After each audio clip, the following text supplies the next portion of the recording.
In a hard mode challenge like this with no contracts, we've had to work extremely hard to make a living and grow the farm. But that hard work is starting to pay off, and this episode is no exception as we try to get a second goat pen to double up on our milk production.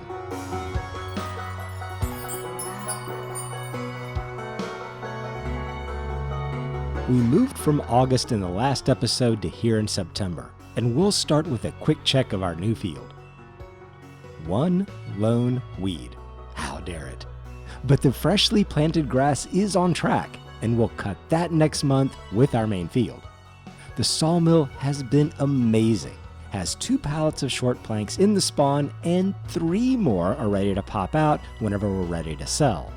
That's already 7,500 at least in short planks. Perfect. We've got 4 pallets of goat milk, and now that the goats are fully mature, milk production is going to be noticeable. But what I'm wanting to do is build a second goat pen before the goats give birth, which looks to be next month. They're at 80% reproduction now, and it goes up 20% every month, so next month is 100%. The problem, as always, is money. To make the new goat pen happen, I need to have at least $30,000 in the account. Our silage is not ready. The goat milk is not at a good price. But there's a couple things we can do in September to be productive. First, we'll cut a tree to keep our sawmill fed. We have to make sure that never runs out of wood.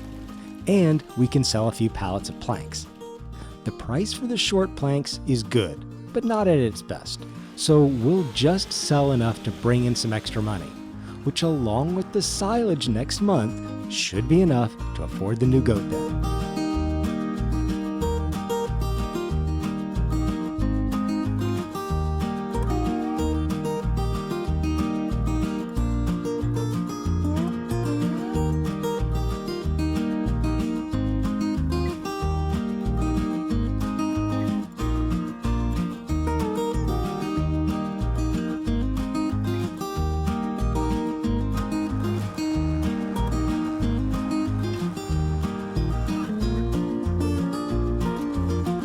Nice addition of almost 5,500, bringing our account to up over 13,000.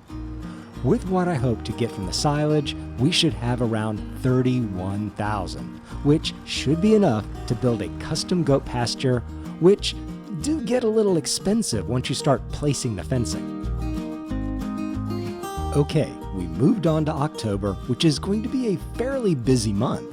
We not only have the silage to sell, but this will be the first time we've cut, baled, and wrapped our new field. And we'll do it alongside the original field, so we should get an extra boost in the silage count. We've got all that field work, plus building the new goat pen, and we'll have to rent a trailer to move half our goats into the new pasture. So yeah, there's a lot to do, and it starts with finishing this mowing.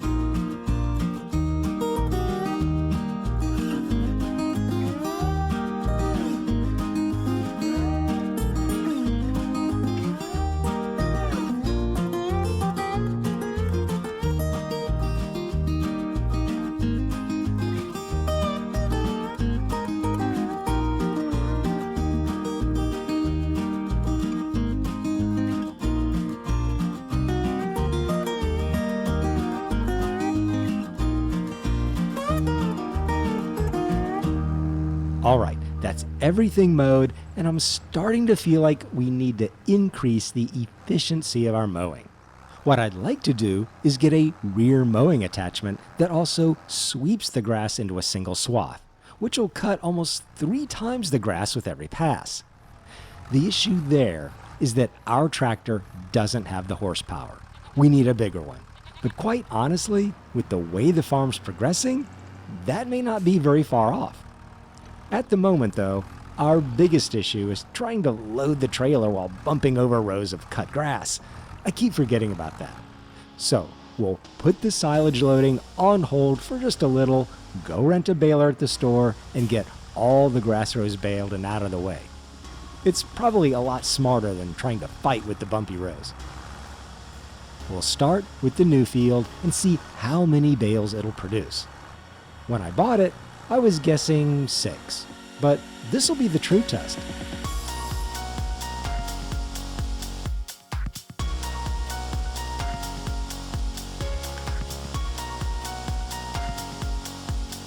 There, 6 bales plus a half a bale off the new field. That'll give us a nice boost to the account.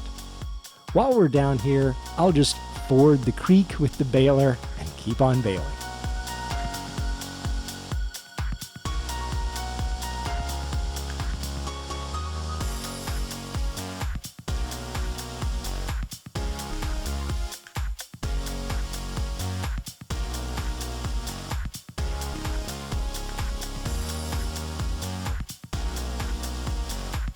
All right, the baling is complete. We'll throw out the last bale down here in the trees. It'll become goat food later. This way we won't accidentally turn it into silage.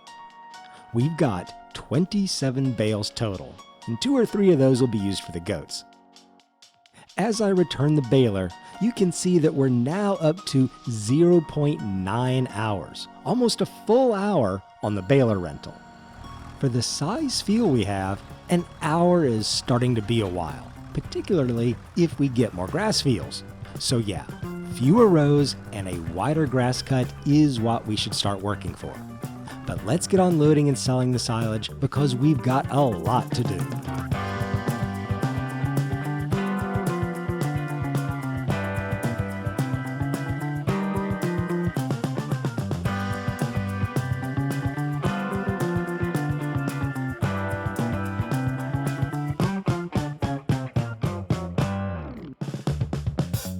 Okay, that's 3 loads sold and a healthy account balance of $27,000. It's still a little shy though of what we should have before building the custom pasture. What you don't want to have happen is run out of money before finishing to place the last of the fencing. To ensure that doesn't happen, 2 trees will be sacrificed to the goat pen project. So we'll get those loaded and sold, then probably put a 3rd tree into the sawmill.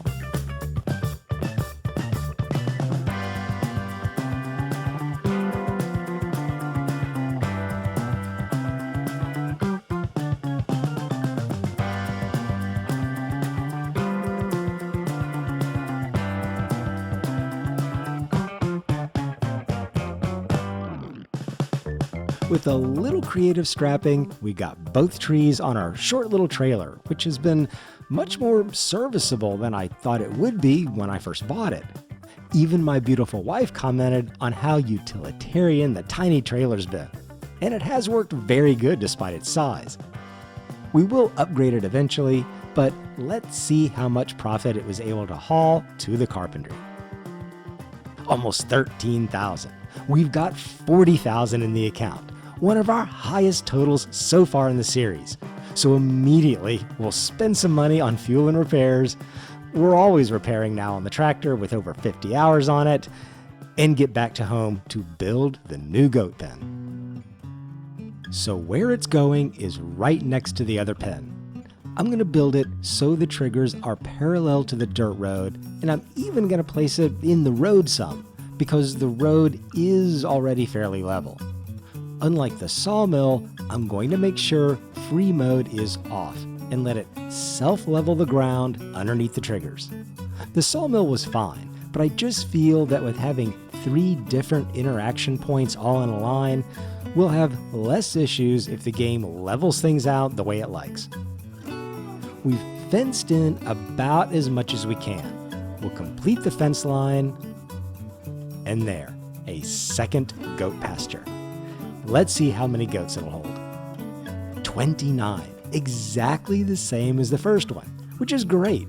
They'll use the same amount of food and water and produce pallets at the same rate.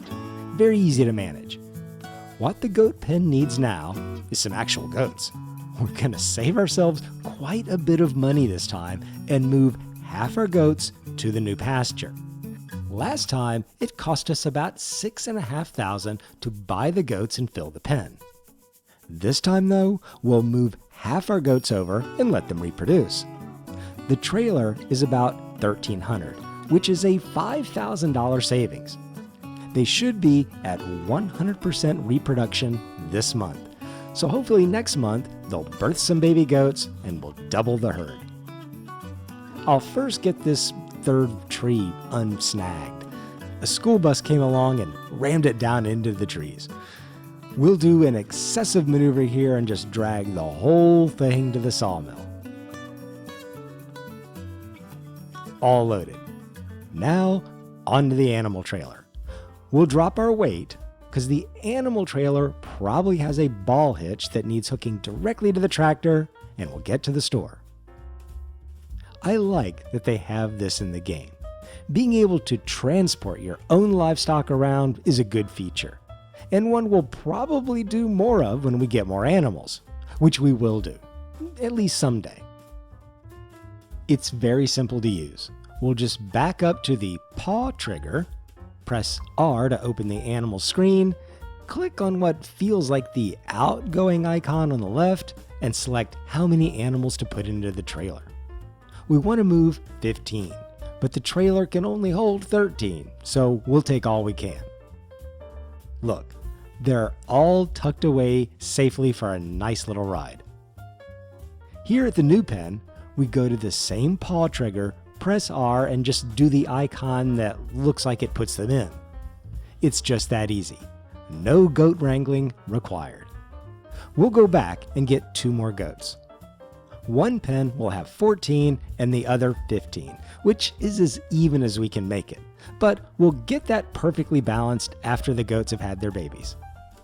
I don't think you have to, but I do like the way the rear of the trailer lowers and raises for easy loading of animals. All right, the goats are in. Let's check on what they need.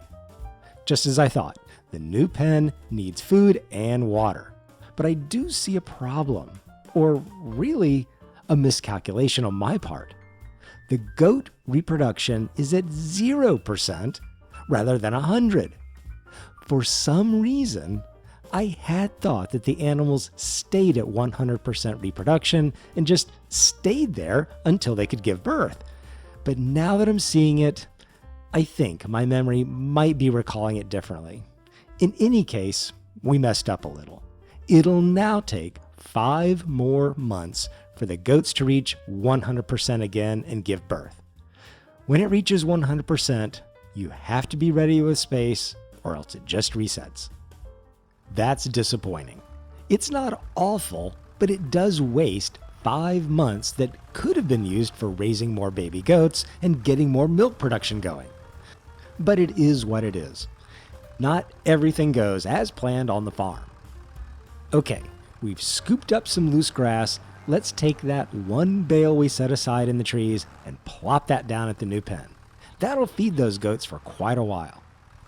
We'll even take 1 more bale and throw that off to the side as extra food for later. The last thing we have to do to make the goats in our new pasture completely happy is give them some water. And just like before with the trailer, I've got to ditch the rear weight to use the ball-type hitch on the tanker.